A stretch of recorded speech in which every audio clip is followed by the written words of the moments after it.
Boa tarde a todas e todos. Estamos iniciando mais um Pauta Brasil, que é um programa feito em parceria da Fundação Perseu Abramo, o Portal 247, Revista Fórum e Portal DCM.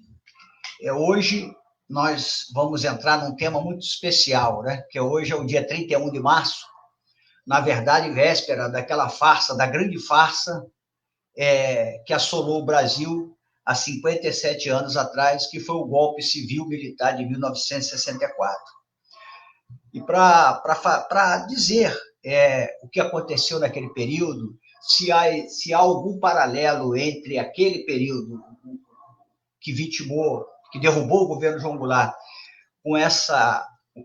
com essa forma autoritária e bonapartista do Jair Bolsonaro, se há algum paralelo histórico entre essas duas fases, e se essa crise militar que Bolsonaro criou com a exoneração do ministro da Defesa, de fato recoloca os militares na cena política, e se isso cria alguma instabilidade na democracia brasileira.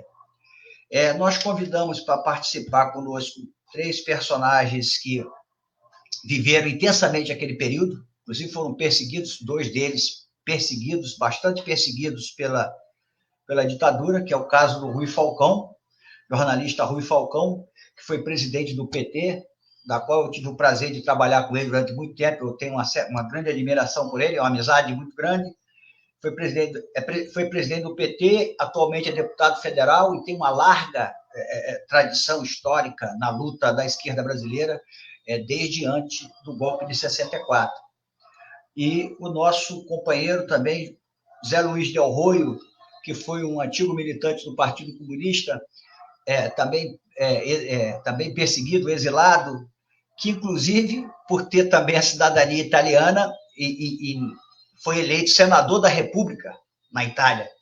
E depois voltou para cá de novo para estar nessa luta conosco aí pela manutenção do Estado Democrático de Direito. E a professora Maria Vitória Benevides, autora de vários livros históricos, um sobre o governo, aquele defectível governo Jânio Quadros, e também um livro sobre o governo Juscelino, que também tem uma larga experiência e de estudo sobre o golpe de 64. Ela ainda não conseguiu entrar na nossa live, mas nós estamos esperando, aguardando a qualquer momento. Então, eu queria perguntar para o Rui, que inclusive está aí, continua na ativa, na luta aí, nesse embate no Congresso Nacional contra esses desmandos do Bolsonaro, se ele consegue ver algum paralelo entre o que antecedeu o golpe de 64 e essa forma atrabiliária que o Bolsonaro vem atuando. Boa tarde, Rui. Microfone. Boa tarde, Albertinho. Chamo Cantalice de Albertinho pela nossa proximidade. Queria, então, agradecer o convite da Fundação Perseu Abramo, cumprimentar os parceiros aí do 247, do Fórum e do... qual o outro mesmo? Fórum 247 e o DCM. Cumprimentar o Zé Luiz Del Roio, nosso senador, foi meu assistente político no Partido Comunista, no qual nós militamos nos anos 60, inclusive com você também. E eu acho que, como hoje completam-se 57 anos do golpe civil-militar de 64, Albertinho, talvez seria bom, até porque tem muito jovem hoje que não participou, tem só referências históricas, a gente rememorar rapidamente o que aconteceu naquele período, para depois falar do paralelo. Eu esperava que a professora Maria Vitória, aqui estivesse, podia fazer isso. Não sei se é razoável fazer esse retrospecto, ou se a gente entra direto na comparação. Eu tenho a dizer que, sempre na história do país, os militares interferiram na vida política. Embora eles digam que cumprem apenas funções técnicas, no limite da Constituição, e a ordem do dia, seguidamente, que eles fazem nessa data, diz que eles não se envolvem na política, eles sempre intervieram na vida nacional, geralmente de forma a mudar o tipo de Estado em que nós vivemos. Teve a intervenção de Getúlio, teve a intervenção dos tenentes, a própria proclamação da República e uma tentativa de golpe já quando Juscelino Kubitschek foi presidente da República. Houve duas insurreições, a de Aragarças e Jacareacanga, que depois os sublevados foram anistiados. Teve a deposição de Getúlio Vargas, o próprio suicídio de Vargas foi motivado também por uma conspiração a qual participaram os militares também e a direita, e nós tivemos, finalmente, quando Jânio Quadros renunciou, em 1961, o vice-presidente constitucional, João Goulart, conhecido como Jango, estava na China, numa missão diplomática. E quando Jânio renuncia, os militares se movimentam para impedir a posse de João Goulart. Formou-se, então, sob o comando do governador do Rio Grande do Sul, à época, Leonel Brizola, chamada Rede da Legalidade, em que, pelo rádio, que era a forma de comunicação mais poderosa daquela época, pelo rádio ele conclamou a população brasileira a não aceitar a intervenção militar e a defender a posse constitucional de João Goulart. Teve o apoio do Terceiro Exército, cujo comando está no Rio Grande do Sul, e João Goulart, para assumir, fez um compromisso de permitir a instituição do parlamentarismo no Brasil. Então, sob a égide do parlamentarismo, o Jango já começou a trabalhar para antecipar o plebiscito, que afinal lhe devolveu os poderes de presidente da República, extinguindo, então, o regime parlamentar, que durou pouco mais de 1 ano e meio. Ao assumir, João Goulart se comprometeu com as reformas de base. Era uma efervescência muito grande dos movimentos populares, do movimento estudantil, todos defendendo mudanças no Brasil. Era a reforma agrária, a reforma política, a reforma urbana, a reforma educacional e do sistema universitário, a reforma tributária, reformas que até hoje não se concretizaram na sua completude, a despeito de nós termos governado o país durante 4 mandatos, nós do PT, né? E a razão principal da campanha que se iniciou e que deu seguimento e que se concretizou no golpe de 64 foi principalmente 2 das reformas. Começando pela reforma agrária, que João Goulart se dispunha a fazê-la. A bandeira era que se desapropriassem todas as terras superiores a 500, terras improdutivas com mais de 500 hectares, que seriam desapropriadas e pagas com títulos da dívida pública. Os ruralistas e a burguesia aceitavam até certos limites, mas queria que a indenização fosse feita em dinheiro vivo e não em títulos da dívida pública. E ele baixou uma lei, chamada Lei da Remessa de Capitais, que proibia que as multinacionais instaladas no país remetessem para o exterior mais de 10% do lucro auferido aqui no Brasil. Foi um período de muita movimentação. A questão da reforma agrária provocou movimentos pela sindicalização rural. A UNE, os estudantes, inclusive, participavam duplamente de idas ao interior para ajudar na sindicalização rural e, ao mesmo tempo, na alfabetização através do método Paulo Freire.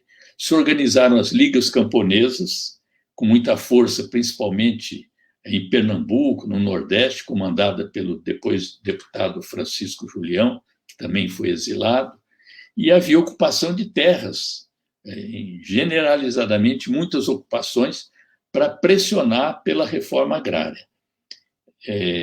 Houve também organização dos grupos dos 11, que era a união de reunia soldados, reunia sargentos que não tinham direito de voto naquela ocasião, não podiam ser eleitos, reunia operários também, o movimento sindical crescia, tinha a CGT, que era a Central Geral dos Trabalhadores, outros fóruns de unidade sindical para lutar pelos seus direitos, e aí começa uma reação da direita com coisas muito semelhantes ao que depois viria a acontecer aqui. Os Estados Unidos financiam o IBAT, que era o Instituto Brasileiro de Ação Democrática, que participou das eleições financiando mais de 800 candidatos, e o IPES, que era um think tank para produzir livros, artigos e tal, para dar substância político-ideológica para as forças de direita. E contavam também com o apoio da grande mídia, seja através do Globo, seja através também da tribuna da imprensa, onde pontificava Carlos Lacerda, que era o governador do Rio Grande do Rio.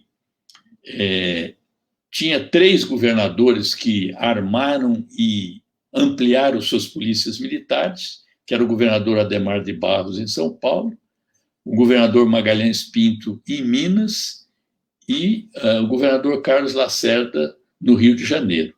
As polícias militares, elas tinham um efetivo muito forte e deram respaldo ao golpe militar, como agora também as polícias militares têm um poderio bélico muito grande e, em relação a elas, o Bolsonaro queria assumir controle direto, passando por sobre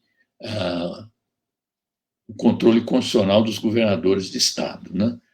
O que levou ao crescimento desse movimento de direita foi também, ao mesmo tempo, um certo enfraquecimento do governo Goulart, que relutava e não cedia às pressões da esquerda, do Partido Comunista, dos sindicatos.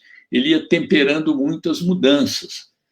E, então, o primeiro movimento que o enfraqueceu foi a rebelião dos marinheiros, em setembro de 1963, que foi logo debelado e tal, mas aquilo provocou um sentimento de que a hierarquia militar estava sendo rompida e o presidente da República não tomava nenhuma providência, pois não prendeu, não puniu os sargentos e marinheiros sublevados, né?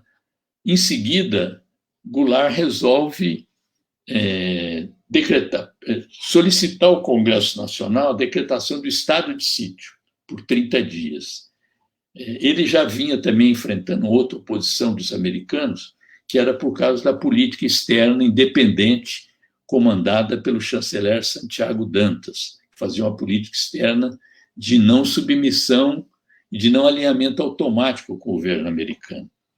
Então, esse pedido de estado de sítio, que alguns interpretam como uma tentativa de golpe de Estado, que eu acho que não tem procedência, pelo que eu pude assistir naquele período, foi negado, ele teve que retirar o pedido, mas isso fez com que o PSD, que era o partido de Tancredo Neves, e que compunha a base de sustentação parlamentar do João Goulart, junto com o PTB, se desgarrasse do governo. Então, ele foi perdendo também base de sustentação no Congresso Nacional.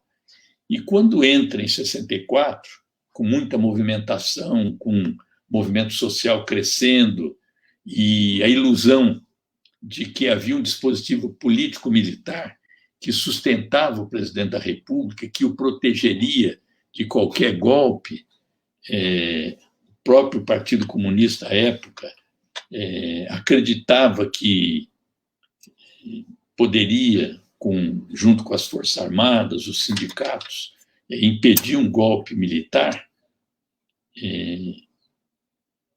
se prepara para um grande comício, foi praticamente o pretexto e o detonador, o pretexto político para o golpe de 64, foi o comício da Central do Brasil, no dia 13 de março de 1964, ao qual compareceram de 200 a 500 mil pessoas, assim estimado, em que falam no comício o ex-governador e hoje senador José Serra, que era presidente da UNE, vários dirigentes sindicais, e o João Goulart anuncia não só a duplicação, o aumento de 100% do salário mínimo, como também a desapropriação de terras à margem das rodovias para fins de reforma agrária e assume o compromisso de acelerar as reformas de base.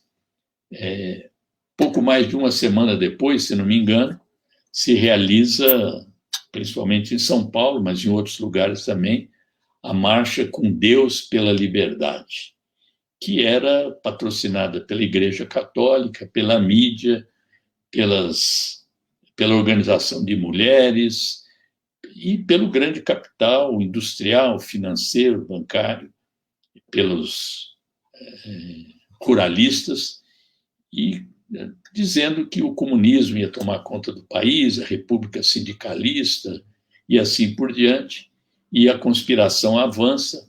Ela estava prevista para ser detonada no dia 10 de abril, mas o general Olímpio Mourão, que comandava tropas em Minas, sediado em Juiz de Fora, resolve precipitar o golpe, marcha em direção ao Rio de Janeiro e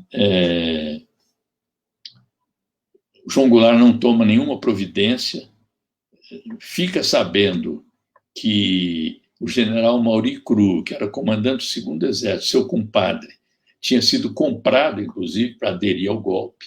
A esquerda fica esperando um comando, uma orientação, algum tipo de orientação para se contrapor ao golpe. Essa orientação não vem. Goulart se retira, viaja para o Rio Grande do Sul. Brizola tenta convencê-lo a resistir. Ele teme que a resistência provocasse uma guerra civil e, finalmente, no dia 2 de abril, ainda com o presidente no território brasileiro, Auro Soares de Moura Andrade, que era o presidente do Senado, decreta a vacância da presidência e assume no lugar do presidente o deputado Ranieri Mazzilli. No dia 9, a junta militar assume, decreta o ato institucional número 1, que resulta na cassação de deputados, lideranças, tal, e aí o golpe se expande, inicialmente com a expectativa de que ia durar até as eleições de 1965, e ele se expande. Foram 21 anos de mortes, torturas, assassinatos, desaparecimentos, repressão sobre o povo, arroxo salarial, inflação, e toda essa desgraça que nós nunca mais queremos ver de volta e que, infelizmente, agora nós vivemos de novo sob um governo militar. Eu prefiro, Albertinho, que você deixe agora o Del Ruy falar um pouco, depois eu faço os paralelos entre os dois tipos de governo daquele período e o de hoje.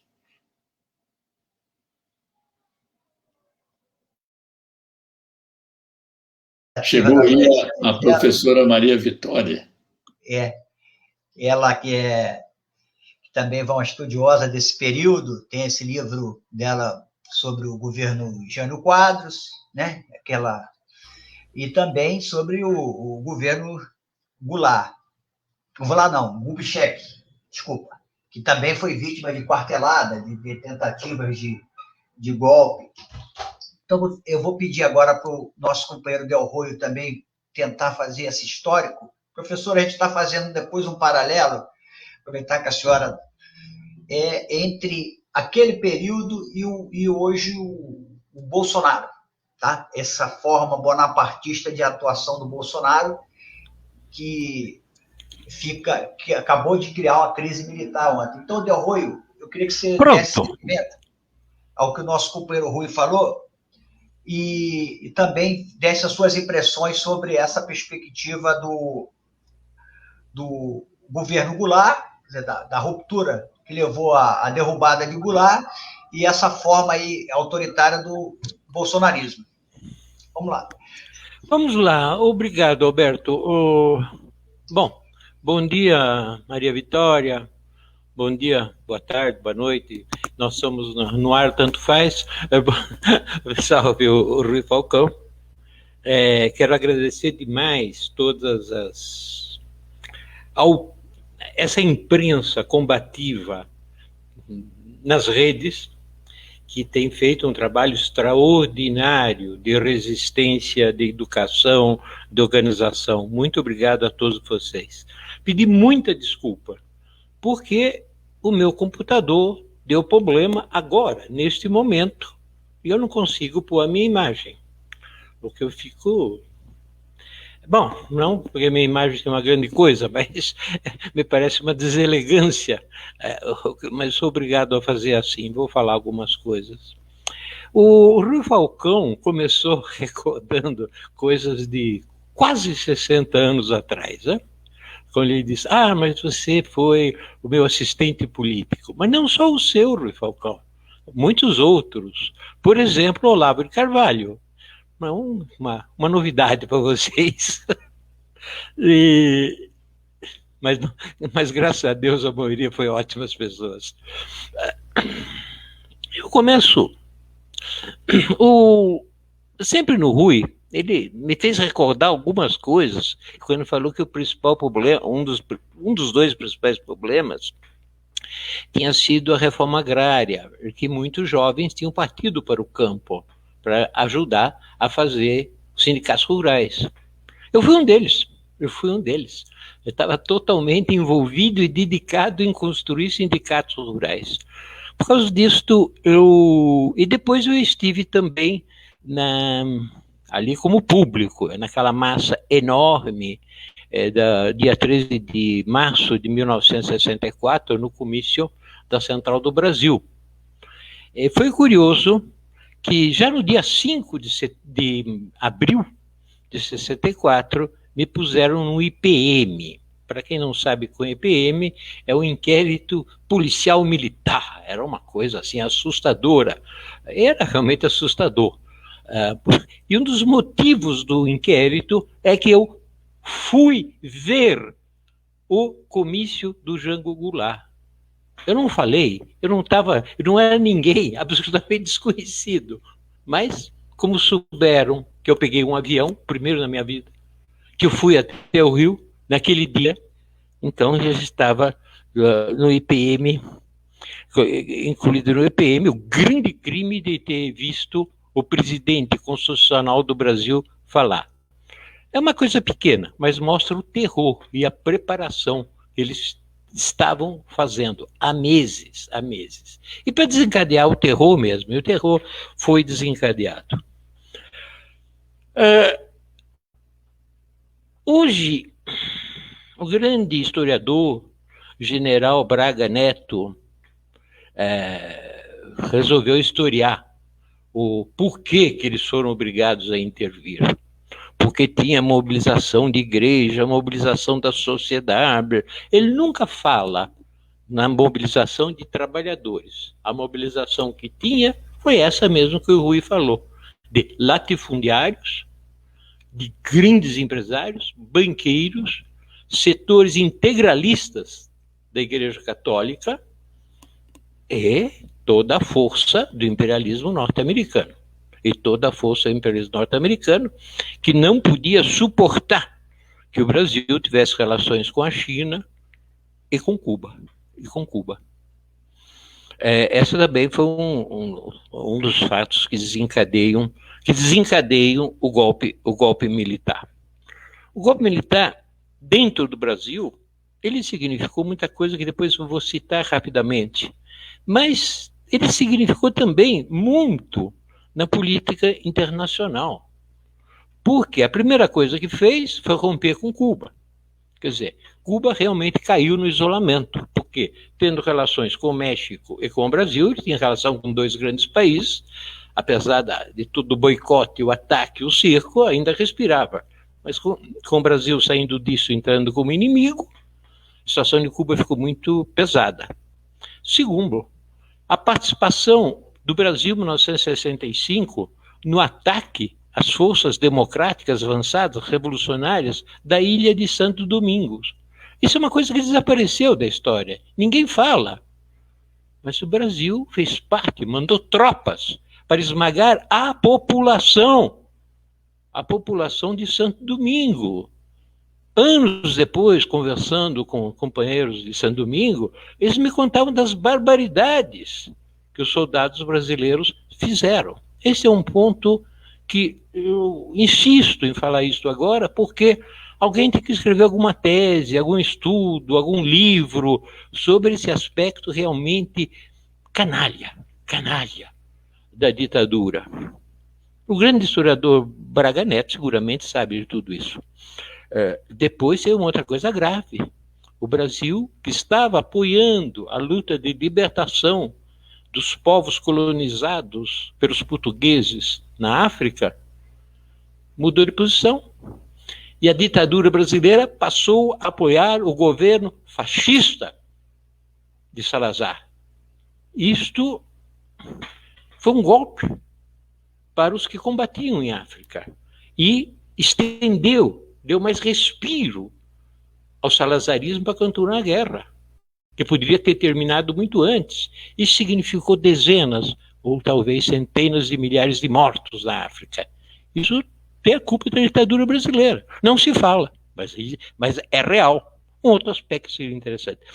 Depois tem um aspecto que é bem mais conhecido, se sabe, mas não por isso é menos grave, a colaboração total para o golpe no Uruguai, no golpe na Bolívia, no golpe do Chile, na participação posterior da ditadura feroz da Argentina, a sua participação no extermínio de combatentes latino-americanos através da Operação Condor. São todos aspectos que se tenta esquecer. Eu sei que é difícil, é muita coisa, mas tudo isso são mortes, desaparecidos. E o grande general Braga Neto não fala disso, né? Mas seria bom hoje recordar também as vítimas que a ditadura brasileira fez fora do Brasil. Eu não aguento mais ouvir nas últimas 48 horas que as Forças Armadas são uma instituição do Estado. São uma instituição do Estado. Tá bem, são uma instituição do Estado. Não precisa ficar repetindo toda hora. Você sabe que é uma instituição do Estado. Mas tem uma outra instituição, que não é propriamente uma instituição, mas tem um outro aspecto, que tem mais coisas, que é do Estado. A Comissão Nacional da Verdade, criada pela presidente Dilma Rousseff, é uma comissão de Estado. E os seus estudos, os seus resultados, as suas resoluções são de Estado. Isso tem que pôr na cabeça, sobretudo, se tiver mais jovens, tem pessoas ainda que não entenderam isso. Isso é de Estado.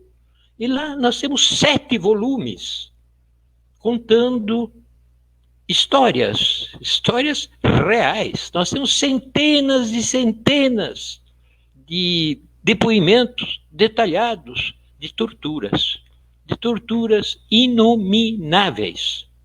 Nós temos todo um setor, por exemplo, de tortura sobre mulheres. Não se consegue ler aquilo, tão horroroso que é. Covarde, homofóbicos, assassinos, quando usavam aquela frase que eles adoravam tanto, o máximo de dor no máximo do tempo possível. Não, se isso não é nazismo, não sei o que é. Não sei o que é. Bem, só para ser mais específico, era a tortura usada pelos franceses na Argélia. Era a fonte. A Comissão da Verdade, que não cobriu tudo que podia, porque os crimes da ditadura eram tantos que, em anos e pouco, a Comissão da Verdade não conseguiu cobrir todo o trabalho. Nós necessitamos ainda de uma segunda Comissão Nacional da Verdade que continue aquilo, porque a documentação era enorme a documentação que a comissão conseguiu. E ela é inapelável, porque é documentação feita pela própria ditadura. É inapelável. Ali, a parte da questão da tortura, que é realmente impressionante, ficou determinado claramente o massacre, por exemplo, de 8.000 indígenas, mas podem ser mais, porque a Comissão, na verdade, não conseguiu cobrir todo o território, fisicamente não deu o tempo, os recursos humanos. Mais de 1.000 camponeses. Se sabe, praticamente 500 opositores morreram, a maioria nas câmaras de tortura. Foram investigados, a ditadura investigou 150 mil brasileiros. Ela fichou e investigou 150 mil brasileiros. Torturou pelo menos 20 mil pessoas. Esmagou, expulsou mais de 7 mil militares das suas fileiras. Os rebeldes que romperam a cadeia de comando, que deram o golpe militar, esmagaram, torturaram, violentaram familiares, mulheres desses oficiais e desses soldados que se opuseram ao golpe.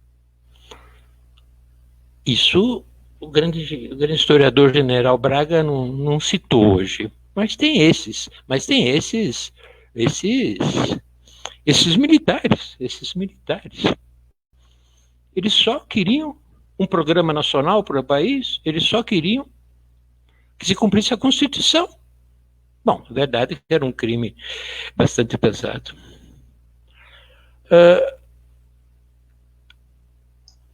Eu vou dizer um fato pessoal, para ver quando acaba a ditadura, como ficam os rastros da ditadura. Por isso que nós chegamos na situação infame que nós estamos. Daqui a poucos meses fará 50 anos que a moça que eu fui casado, talvez o Rui conheceu, que a moça que eu fui casada foi presa, estraçalhada, com seu corpo desaparecido até hoje. Isis. A Isis, claro, você conheceu, você. A Isis. Eu estive no seu casamento, na Lapa. Eu sei que esteve no casamento cantando música da Revolução Espanhola, mas vamos para frente. Até hoje, eu não consegui um atestado de óbito decente. Vai fazer 50 anos. Agora já foi para o Tribunal de Justiça, que vai discutir o caso de novo. Depois irá para o Supremo Tribunal. Claro, eles pensam que eu vou viver 100 anos. É óbvio. Até isso, até hoje. Eu falo um caso pessoal para dizer que é assim mesmo. Depois tem outros casos que não sou eu, tantos outros casos que não sou eu, que vivem assim. E muitos dos companheiros que lutaram e que sobreviveram, e que a maioria absoluta já morreu pelo peso da idade, alguns, eles tinham direito à reparação, por lei. Alguns conseguiram reparação, outros não. Os processos de reparação não só foram bloqueados, mas estão sendo sistematicamente caçados por um verdadeiro monstro, que se chama Adamares, secretário dos Direitos Humanos. Esses velhinhos de 90 anos estão tendo suas aposentadorias muito pífias, muito pequenas, caçadas calmamente, todo mês, e no silêncio absoluto. Então nós vemos o que foi e o que resta, e depois resta o que glorifica essa barbaridade, que é um psicopata, gente. Vamos falar claro. O presidente da República é um psicopata. Quando nós procurávamos ossos dos desaparecidos, ele saía com cartaz: quem gosta de osso é cachorro. Quem faz isso é um psicopata. Eu não sei, não tem mais o que discutir.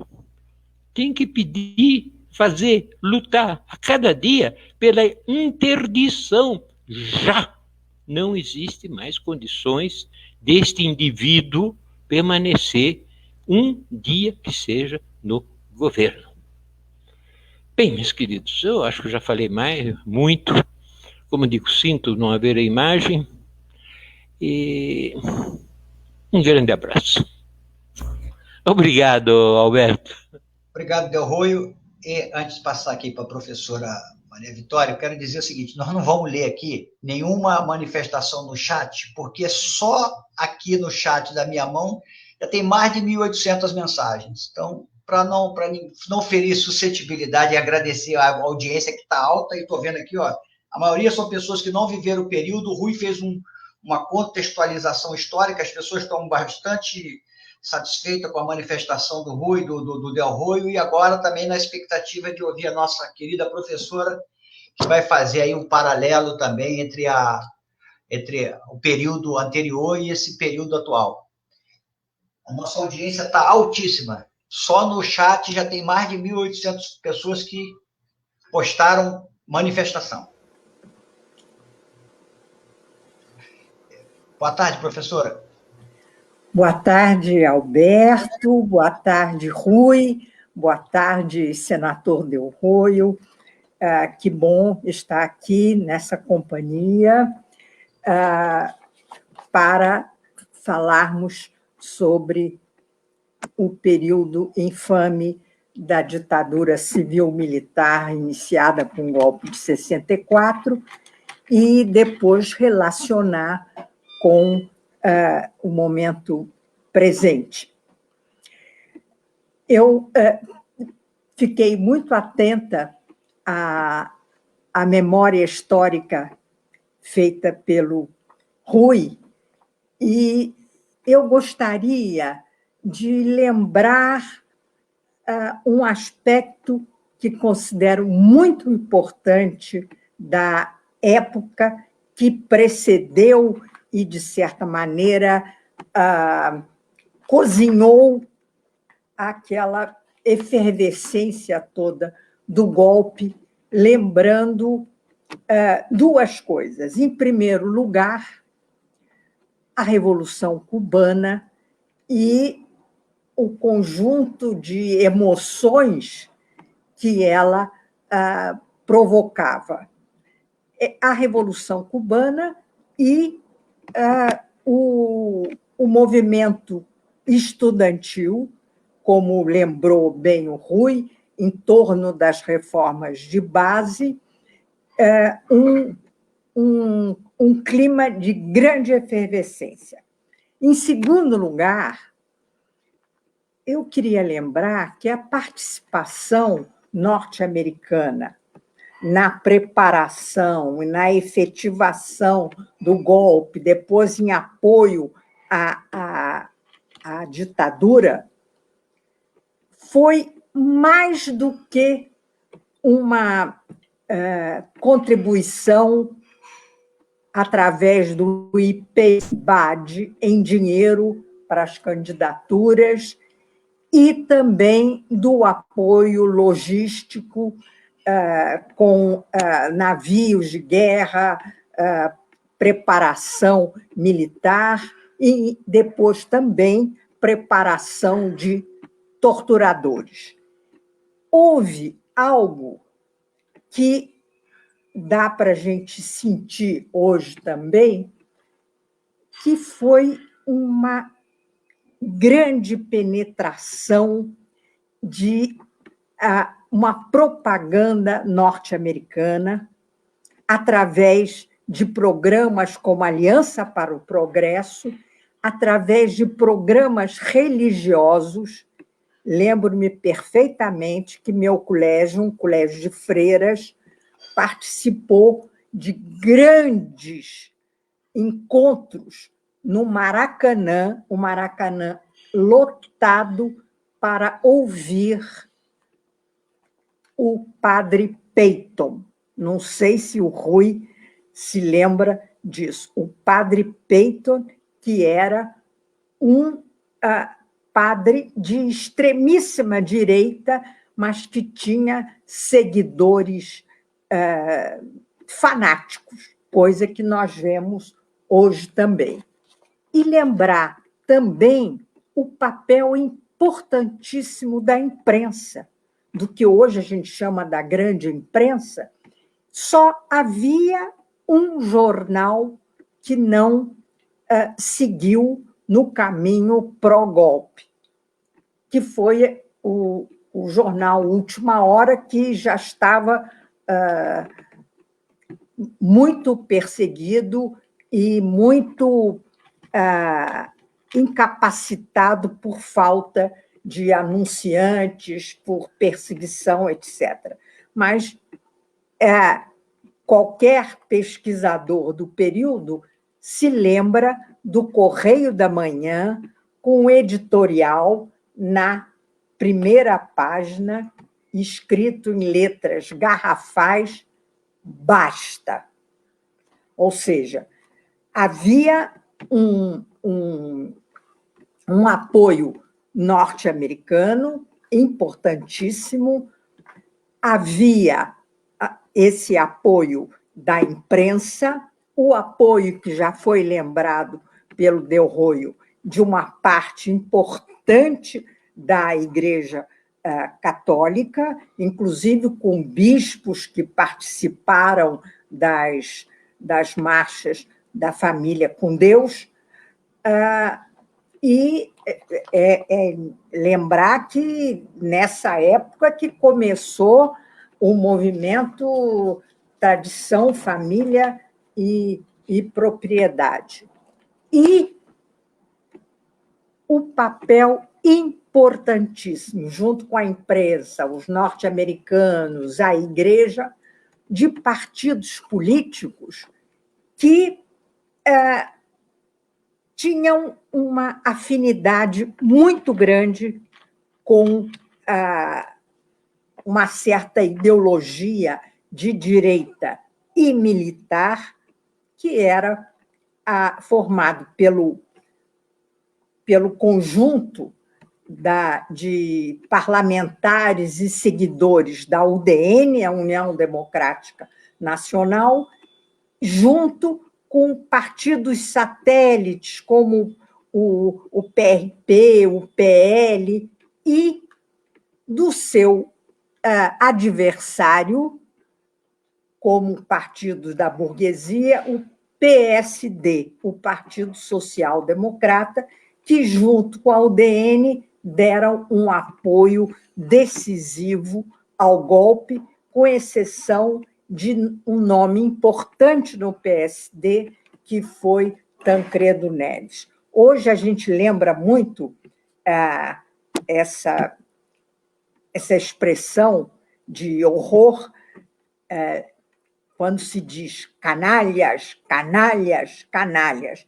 E eu lembro que essa foi a expressão usada por Tancredo Neves quando Auro de Moura Andrade decretou a vacância da presidência da República, quando não havia vacância nenhuma, porque João Goulart estava em território nacional. E aí eu queria lembrar que, ao lado da imprensa, havia, sim, uma divisão que eu não enxergo hoje, uma divisão entre os militares que vinha desde dos anos 40, 50, quando o clube militar representava a aula política dos militares.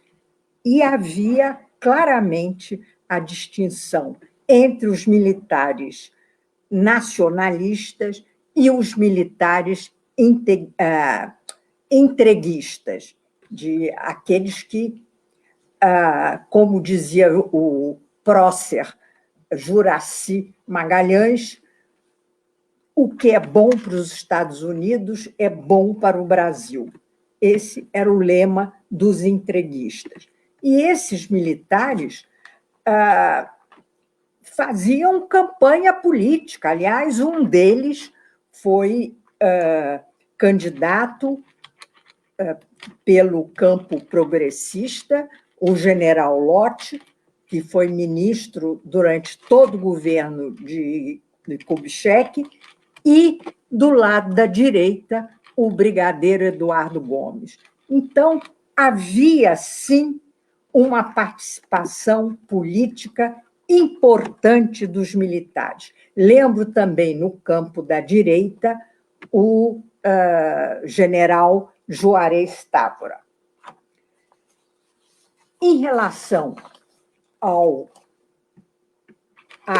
à proximidade do golpe, cuja gota d'água, na minha avaliação, foi o comício do 13 de março, já lembrado aqui pelos que falaram antes, e nesse comício da Central, de 13 de março de 1964, eu destaquei umas palavras de João Goulart, do presidente João Goulart, que me parecem extremamente importantes, porque, de certa maneira, negam uma crítica que é feita a Jango de que ele não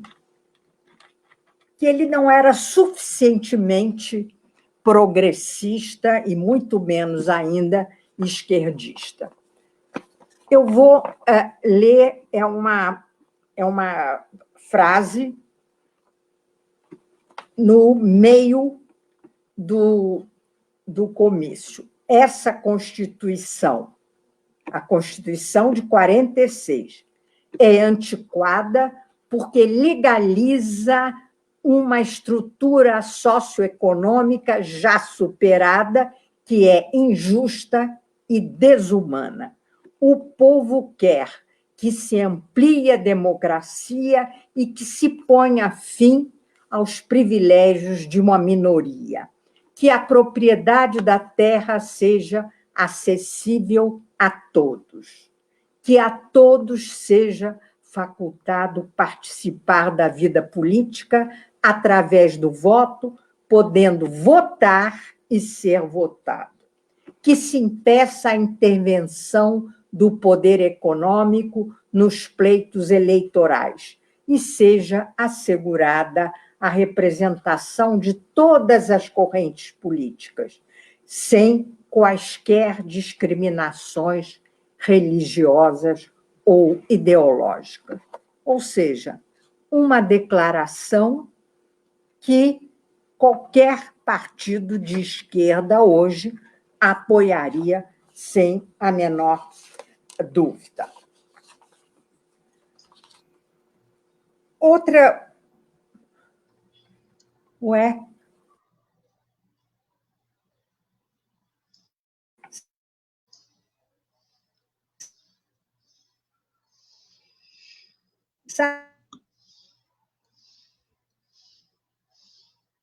Rui, eu acho que a professora congelou a imagem dela. Aí. Eu acho que você...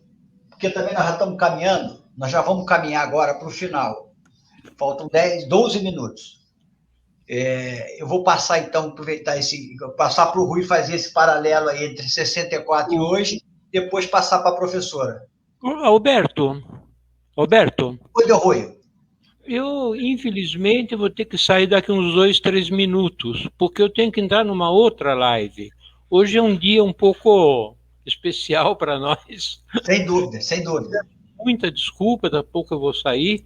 Eu quero dar um abraço na Maria Vitória, no Rui, agradecer vocês, agradecer a todo mundo, minha gente.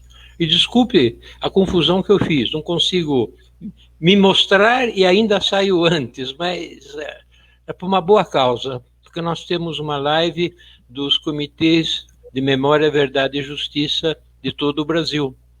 E eu vou ter que falar ali logo de cara, daqui 10 minutos, daqui 10 minutos tem que falar lá. Vou ir ainda mais alguns minutos, depois eu saio. Muito obrigado, gente. Obrigado, Rui. Rui, seu microfone não está ligado. Eu acho que a Maria Vitória voltou, ela não tinha concluído. Não, eu acho que eu queria que você falasse, que eu vou passar para ela encerrar depois. Queria que você falasse 5 minutos. Eu acho assim, nós estamos vivendo um golpe continuado. Um golpe que começa em 2016, com a deposição ilegal da presidenta Dilma, um impeachment forjado, se existia o IPES e o IBAD naquela época, aqui foi criado o Instituto Milênio.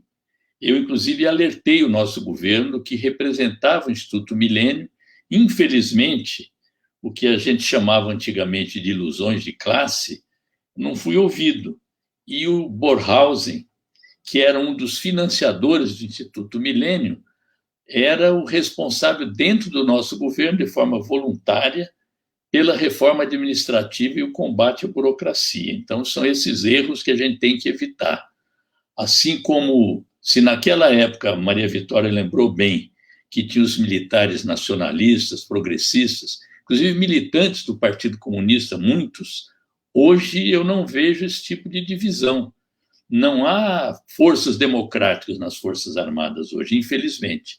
E por isso, a meu ver, qualquer proposta hoje de reconstrução e transformação tem que levar em conta a situação dos militares, a proliferação de colégios militares pelo país. Em São Paulo, o colégio militar, o custo dele dá para construir 65 creches, a mudança dos currículos, os esquemas de promoção, enfim, é um dado que, sem ser tratado, a democracia vai estar sempre sob ameaça. Então, esse golpe continuado, ele prossegue com a interdição do presidente Lula, com a Operação Lava Jato, que, a pretexto de combater a corrupção, se transformou numa organização criminosa, violando a justiça brasileira, envergonhando o sistema de justiça, que agora tenta se reabilitar com a devolução dos direitos políticos do presidente Lula. Essa condenação do Lula foi seguida pela sua interdição política e eleitoral, calaram a sua voz, inclusive, para que um presidente fosse eleito através de uma farsa, que foi a cassação do Lula, uma enxurrada de fake news bancada com caixa 2 de forma ilegal, e por isso tem ações no TSE e no Supremo Tribunal Federal questionando essa eleição.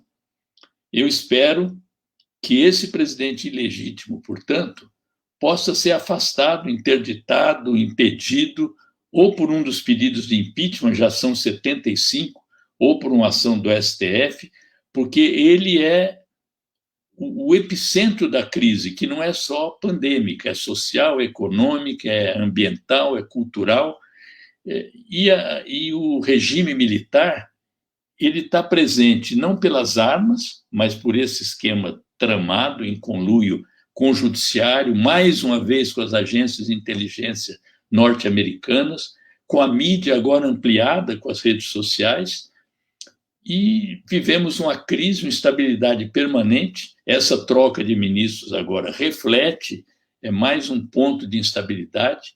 A devolução dos direitos políticos do Lula também surpreende e, portanto, nós temos hoje no governo mais militares do que durante a ditadura, ocupam postos-chave no aparelho de governo, têm privilégios, foram poupados pela reforma da Previdência.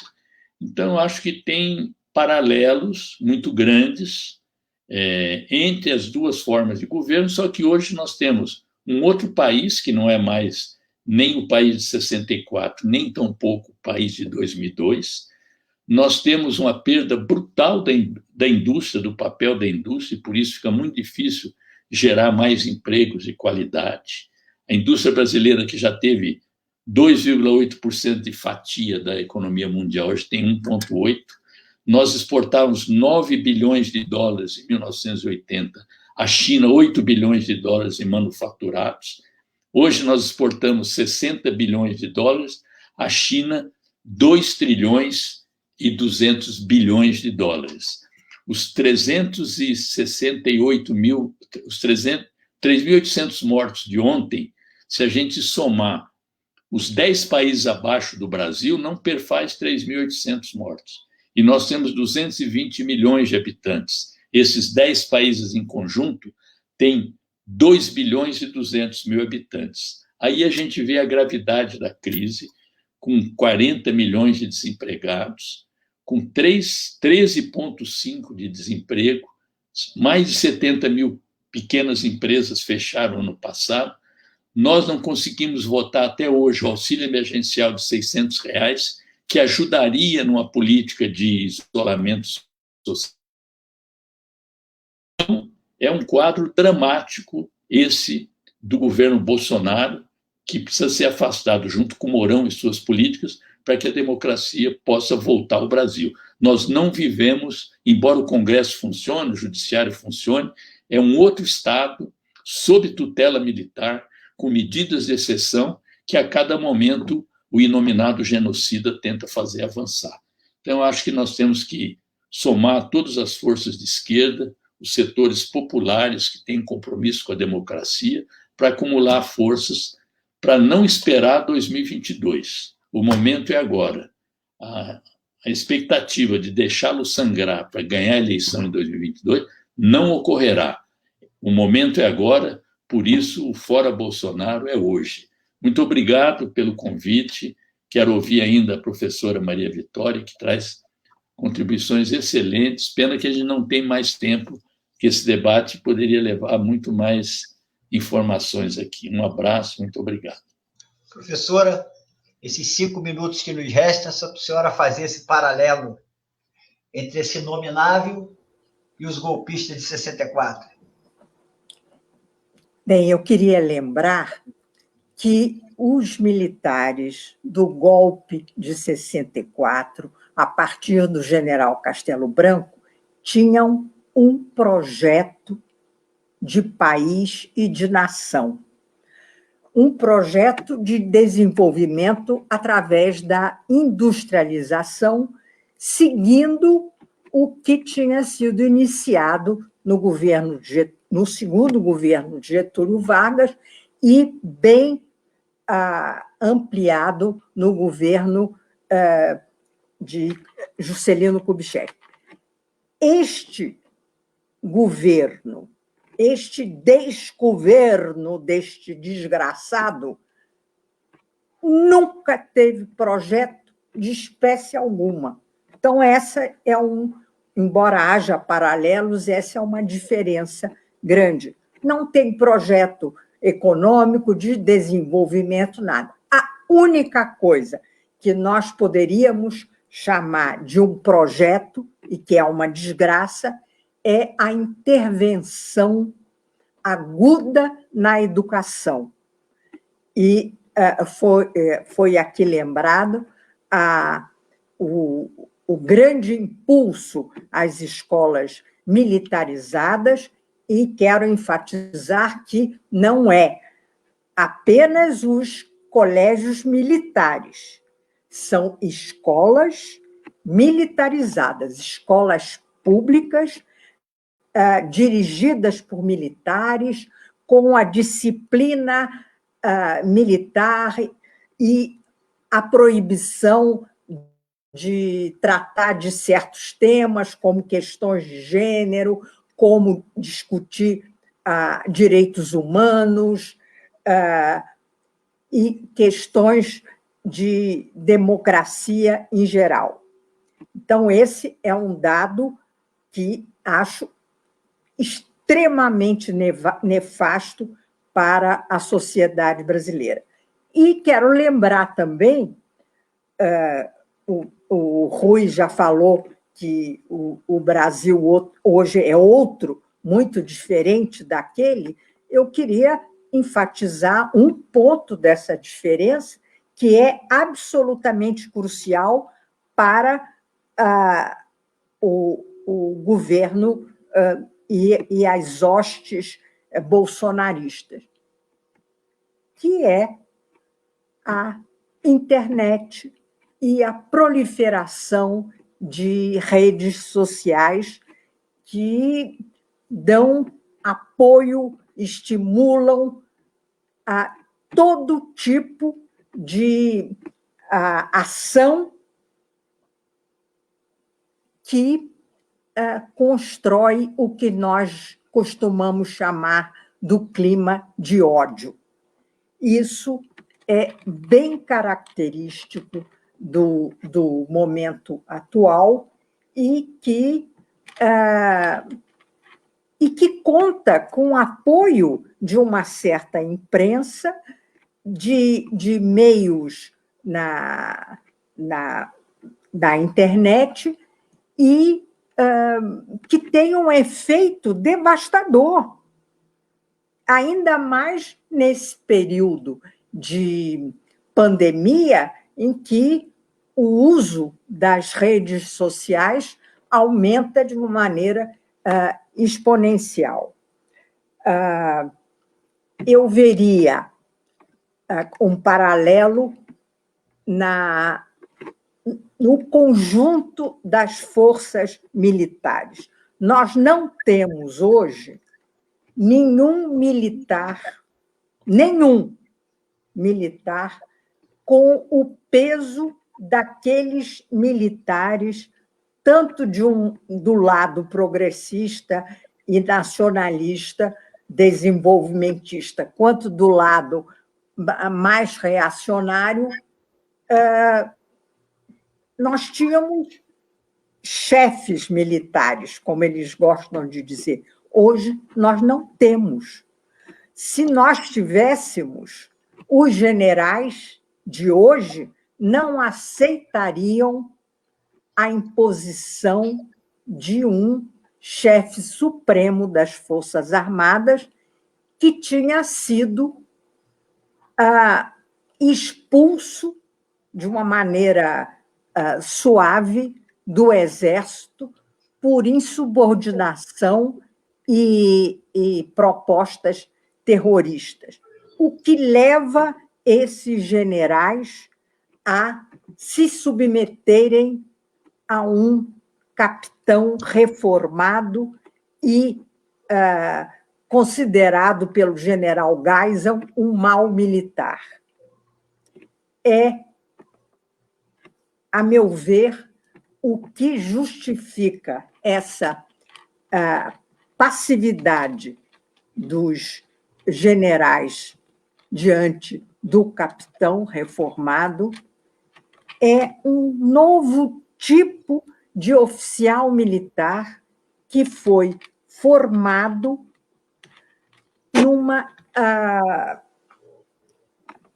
num tipo de formação que levava à ideia de que eles fazem parte da burguesia, que é importante enriquecer, e isso explica por que eles abrem mão do que sempre foi considerado uma virtude militar, que é o respeito à hierarquia e à honra, e que também foi desrespeitada em altíssimo grau no golpe, com as torturas, os assassinatos, as extorsões, e agora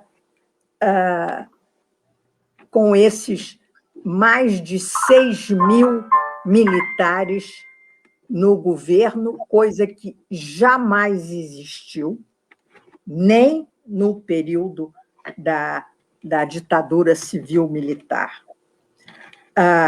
Acho que nós temos que caminhar para o encerramento, porque os parceiros...